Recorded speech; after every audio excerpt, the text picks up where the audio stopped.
In politics, information is a weapon. And on February 4th, 2026, a digital weapon aimed at a powerful politician, well, it backfired. In less than an hour, it was turned against its own creators. This is how a simple website hack spiraled into a full-blown international espionage crisis.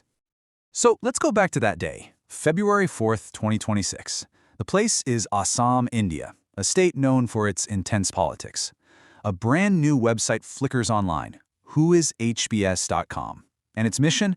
Well, it was designed to be a digital bombshell, a public library of corruption allegations, all aimed squarely at the state's powerful chief minister. The idea was pretty clever, right? Cut out the media, take the accusations straight to the people. But here's the thing.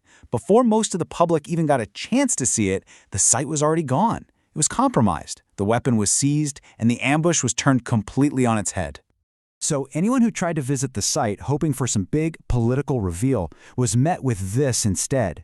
Just one mocking sentence. But this wasn't just about a failed website. That single phrase, Pajan, it did more than just announce a hack. It poured gasoline on a simmering fire, injecting a toxic communal subtext right into the middle of the fight. And for the people who built the site, well, their entire plan just fell apart. Let's be clear about the timeline here.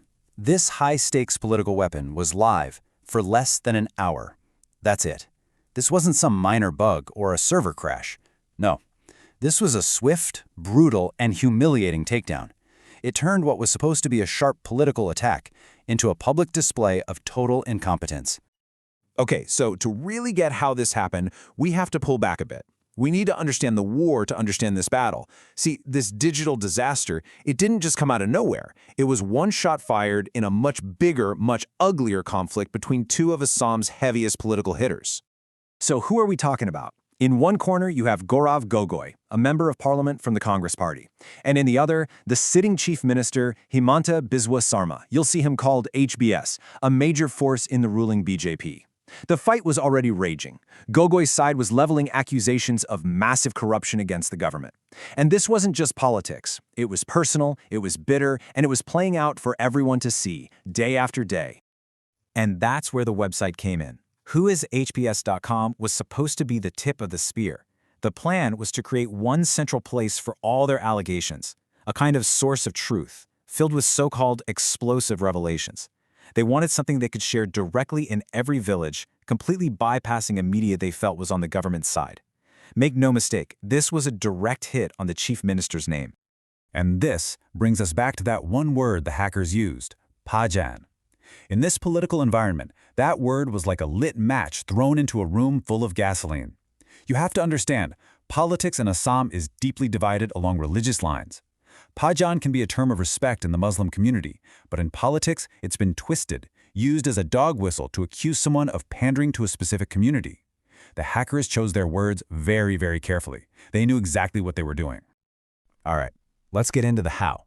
How does a website this important, this central to a campaign, just disappear? How does it get taken over so fast? The answer isn't what you might think. We're not talking about some elite, state-sponsored hacking group here. The reality is much simpler, and honestly, it's a lot more worrying. And that's the million-dollar question, isn't it? When something this high-profile gets compromised in under an hour, that screams one thing: a total, catastrophic failure of the most basic security. The hackers didn't have to be brilliant. It's almost certain the doors were just left wide open. Cybersecurity experts who looked at this pretty much all agree. The attackers didn't need to kick down the door. They just turned the handle and walked right in. The playbook they used is terrifyingly simple. Step 1. You have automated bots constantly scanning the internet for newly registered, important-looking websites. Step 2. These bots immediately start poking at the site, looking for the most obvious common security holes, what we call low-hanging fruit. And Step 3. The moment they find one, they exploit it and get total control. It all happens automatically. It's fast and it's brutally effective. So what was the root cause? Pure negligence. We're talking about things like the admin login page being left completely public for anyone to find, passwords that were probably something simple like password 123, no web application firewall, which is like having no security guard at the front door.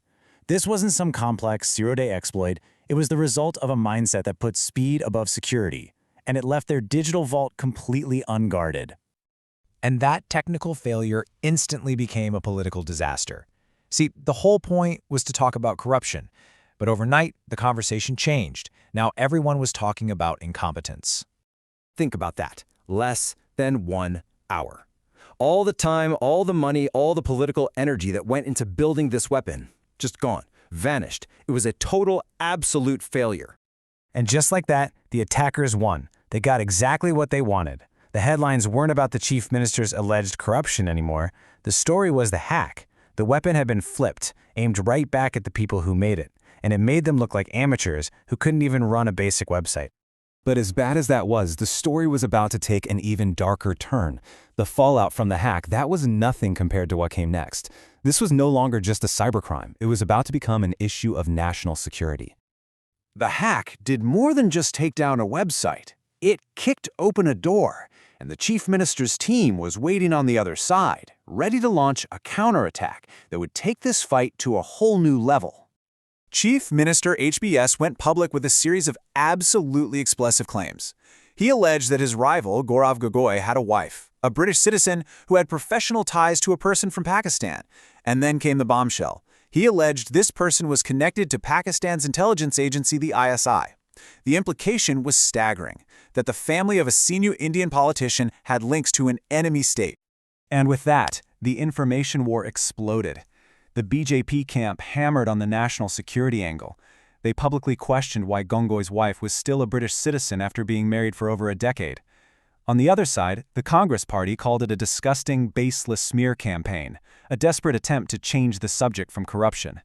They shot back, pointing out that plenty of politicians, even in the BJP, have spouses who are foreign nationals. Okay, let's take a step back from all the political noise for a second. Because what the Who is HBS hack really is a brutal wake-up call.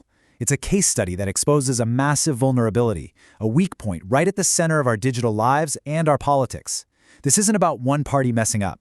It's about a much bigger, much more dangerous problem, a complete neglect of basic cybersecurity. I mean, if you made a checklist of what not to do, this website would tick every box. Did they do penetration testing before going live? Nope. Did they run regular scans for security holes? Almost certainly not. Did they have a plan for what to do if they got hacked? Clearly no. Something as simple as two-factor authentication on their admin accounts? It wasn't there. This is a textbook case of digital negligence, plain and simple. And that kind of negligence is more dangerous today than it has ever been. Why? Because you don't need to be a government agent to do this kind of damage anymore. You can go on dark web forums right now and buy the tools to do this for next to nothing. Website defacement scripts can sell for less than $10. Automated hacking tools are sold as a service. Cyber sabotage is available to almost anyone, which means that basic security isn't just a good idea, it's absolutely essential. And all of this leads to one final, very uncomfortable question.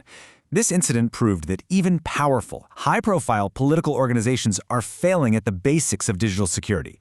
So if they can't even protect their own critical secrets, how can we trust them to protect our data? The personal information held in massive government databases, our financial details, the infrastructure that our entire country runs on? The cyber war isn't some future threat. It's happening right now. The only real question is, are you ready for it? I want to know what you think. What's your single biggest security worry? Leave a comment below.